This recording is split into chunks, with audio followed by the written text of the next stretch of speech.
Hey guys, welcome back to Out of My Mind. Today we'll be reading Chapter 5, which starts on page 27 and goes to page 38. If you guys have enjoyed this book so far, make sure you hit that subscribe button for more Out of My Mind. Without further ado, Chapter 5. I have been at Spalding Street Elementary School for 5 years. It's very ordinary, filled with kids, just like the schools I see on the television shows. Kids who chase each other on the playground and run down the hall to get to their desks just before the bell rings. Kids who slide on icy patches in the winter and stomp in puddles in the spring. Kids who shout and push. Kids who sharpen their pencils to go to the board to do math problems and open their books to read a poem. Kids who write their answers on a notebook paper and stuff their homework into the backpacks. Kids who throw food at each other in the lunchroom while they sit up on juice boxes. Kids who sing in a choir, learn to play the violin and take gymnastics or ballet or swimming lessons after school. Kids who shoot baskets in the gym. Their conversations fills the halls as they make plans, make jokes, make friends. Kids who, for the most part, ignore kids like me. The special needs bus, as they call it, has a school wheelchair lift built into the door, and it picks me up every morning in front of my house. When we get to school, the drivers take their time and make sure all the belts and buckles are tight before they lower all of us with walkers or wheelchairs or crutches or helmets down on the bus lift, one by one to the ground. Then an aide will roll us or help us walk over to a waiting area. When the weather is bright and sunny, we sit outside the school. I like to watch the regular kids as they play foursquare while they wait for the bell to ring. They look like they're having so much fun. They ask one another to play, but no one's ever asked many of us. Not that we could, anyway, but it would be nice if somebody would say hi. I guess the foursquare players must think we're all so backward that we don't care that we get treated like we're invisible. I was so excited when Mom first enrolled me here. I thought I learned new things every day, but mostly it was simply something to do that took up time and got me out of the house. In the second and third grades, I probably learned more from sci-fi or Discovery channels than I ever learned at school. My teachers were nice most of the time, but they would have needed an x-ray vision like Superman to see what was in my head. I am in a special program with other children with what they call disabilities. Our ages range from 9 to 11. Our learning community. What a joke. Has been together since I started school. We never seem to move up, and unlike other classes, we just do what we did the year before, but with a new teacher. We don't even get a new classroom each year. So the same kids I'm with now were together in second grade with a teacher named Miss Tracy. As third graders we suffered through Miss Billups, who could have got the award for the worst teacher in the world. There are 6 self-contained learning communities in our wing of the building, children with various conditions, from preschoolers to kids who ought to be in high school by now. Our classroom, room H5, might be nice for babies. But give me a break. It's painted yellow and pink. One wall is covered with a sun with a happy face, a huge rainbow and dozens of flowers, also with smiley faces. The other wall is painted with happy bunnies, kittens, and puppies. Bluebirds fly all over a sky with perfect white clouds. Even the birds are smiling. I'm almost 11 years old, and if I have to look at puppies in paradise one more day, I think I'll puke. Ashley, the youngest in our group, actually does puke quite a bit. She's 9, but she could pass for 3. She has the smallest wheelchair I've ever seen. She's our fashion model. She is just plain beautiful. Movie star eyes, long curly hair, and a tiny pixie nose. She looks like a doll that you see in a box on a shelf, except she's prettier. Her mother dresses her in a perfectly matching outfit every day. If she has on a pink shirt, she wears pink slacks, pink socks, and 2 tiny pink bows in her hair. Even her little fingernails have been done to match. When we do what the teachers and therapists call group activities, it's hard for Ashley to participate. Her body is really stiff, and it's tough for her to reach for or grab or hold anything. Every Christmas they make the kids in H5 decorate a stupid 6-foot styrofoam snowman.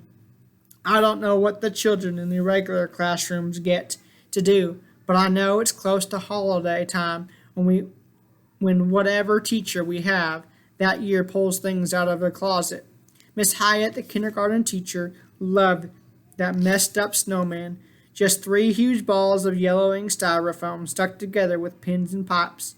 Let's decorate, children, she said in her squeaky and annoying voice. We are going to place decorations with Velcro or toothpicks or glue.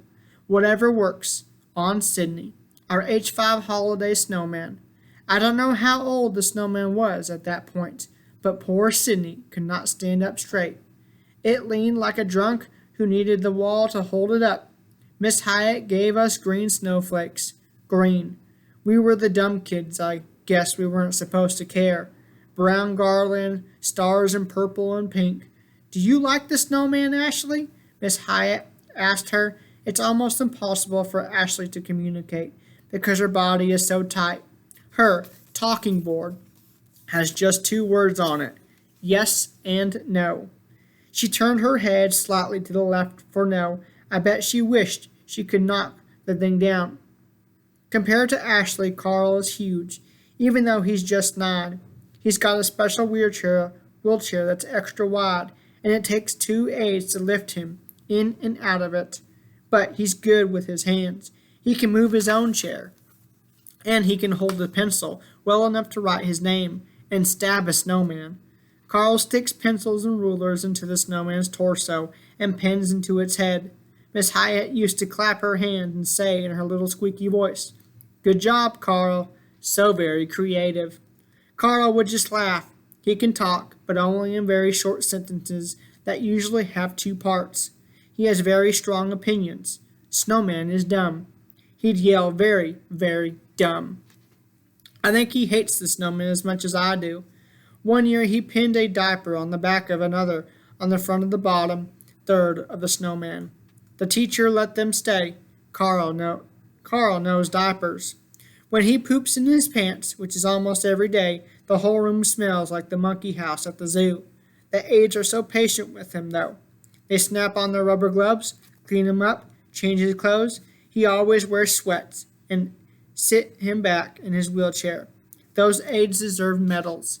We're not an easy bunch. Maria, who has Down syndrome, is 10. She loves Christmas and Easter and Valentine's Day and Earth Day. It doesn't matter if it's a holiday. Mariah is ready to celebrate.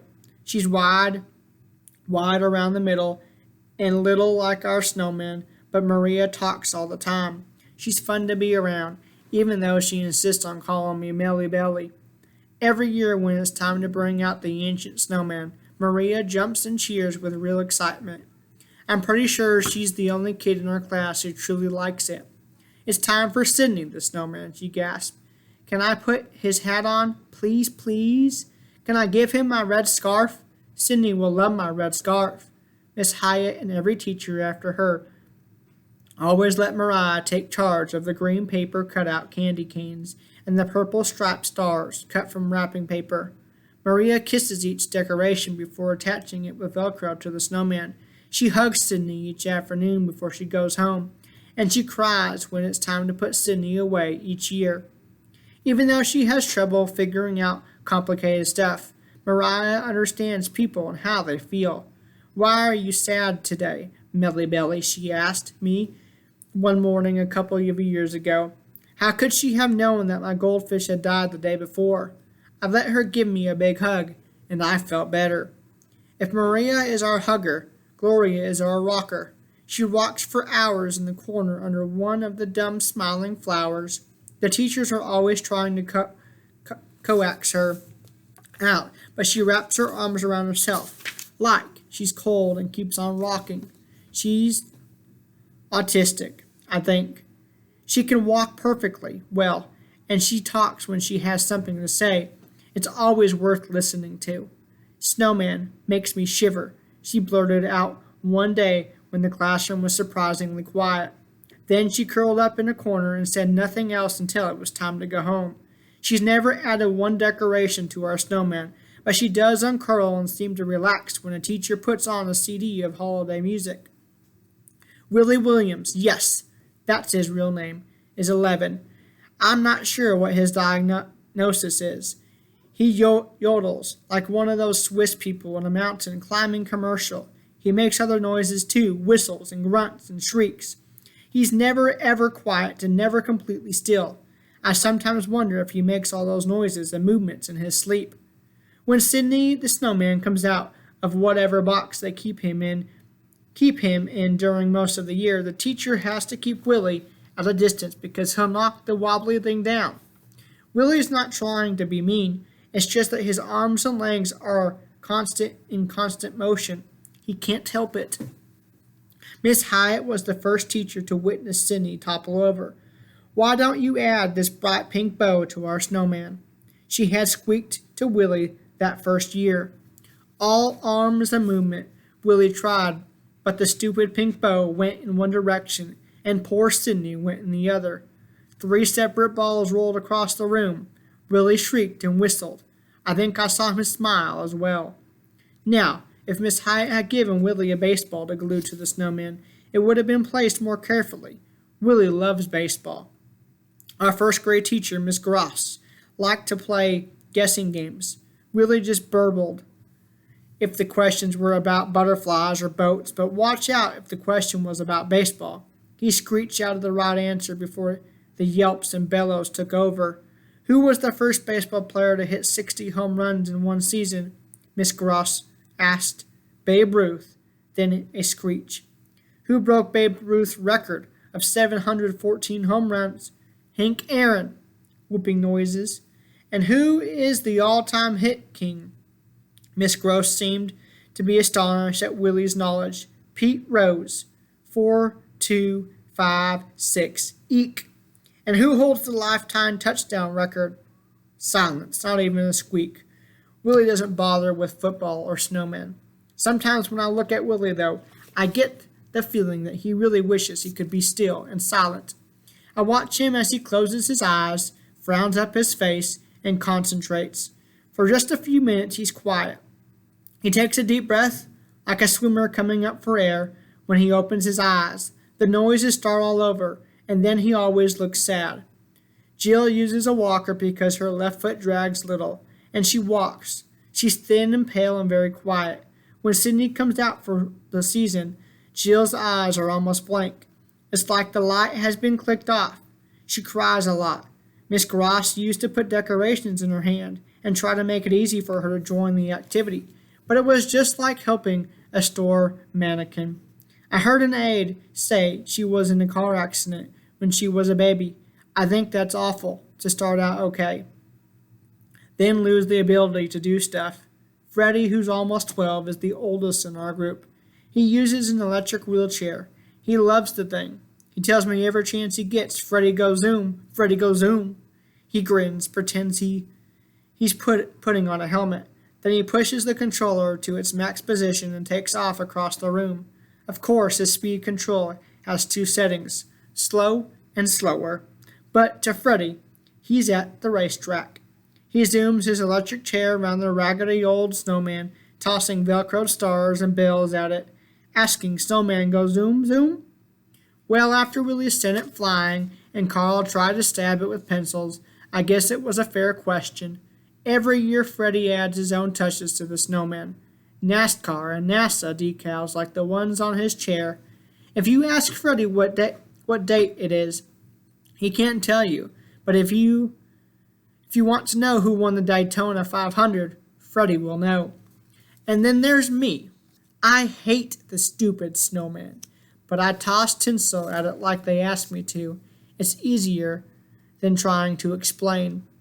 I have a large plexiglass tray that fastens to the arms of my chair. It serves as a food tray as well as a communication board. When I was younger, Mom pasted dozens of words on it, but I was still limited to only a handful of common nouns, verbs, and adjectives, some names, and a bunch of smiley faces. There are also a few necessary phrases like, I need to go to the bathroom, please, and I'm hungry, but most people, even little kids, need to say more than that in a day. Duh. I've got please and thank you, yes, no, and maybe. close together on the right-hand side. On the left are the names of people in my family, kids in my class, and teachers. The name Sydney is not included. There's an alphabet strip at the top, so I can spell out words, and a row of numbers under that, so I can count or say how many, or talk about time. But for majority of my life, I've had the communication tools of a little kid on my board. It's no wonder everybody thinks I'm retarded. I hate that word, by the way, retarded. I like all the kids in the room age 5, and I understand their situations better than anybody. But there's nobody else like me. It's like I live in a cage with no door and no key, and I have no way to tell someone how to get me out. Oh wait, I forgot about Miss V. That wraps up chapter 5. I hope that you guys enjoyed, and if you did, stay tuned for more Out of My Mind. I will see you guys next time.